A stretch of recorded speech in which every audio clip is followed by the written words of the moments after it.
Francis മാർപ്പാപ്പ ആദ്യം 2 വട്ടം കത്തുകൾ അയച്ചു. പിന്നീട് വീഡിയോ സന്ദേശത്തിലൂടെയും എറണാകുളം അങ്കമാലി അതിരൂപതയിലെ വൈദികരോടും വിശ്വാസികളോടും ആവശ്യപ്പെട്ടത് ഏകീകൃത കുർബാന അർപ്പിക്കുവാനാണ്.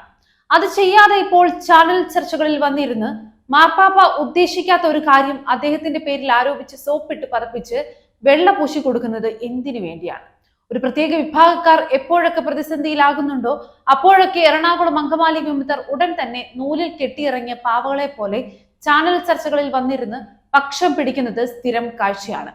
ആൻഡ്രൂസ് താഴത്തെ പിതാവ് മാർപ്പാപ്പയ്ക്ക് അയച്ച കത്തിൽ സൂചിപ്പിക്കുന്ന ഒരു കാര്യം വിമതരായവർക്ക് രാജ്യവിരുദ്ധ ശക്തികളായ ഒരു പ്രത്യേക വിഭാഗവുമായി നിഗൂഢമായ ഇടപാടുകൾ ഉണ്ടെന്നാണ്.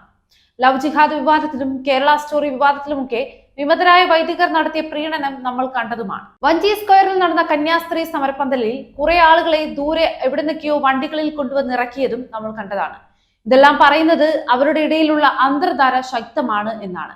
സഭയെയും സഭയുടെ സ്വത്തുക്കളെയും ഹൈജാക്ക് ചെയ്ത് രാജ്യവിരുദ്ധ ശക്തികൾക്ക് മുമ്പിൽ അടിയറവ് വയ്ക്കുന്ന പരിപാടിയാണ് വിമതർ ആസൂത്രണം ചെയ്യുന്നത് എന്ന് ആരെങ്കിലും സംശയിച്ചാൽ ഇനിയിപ്പോ തെറ്റു പറയാൻ പറ്റില്ല.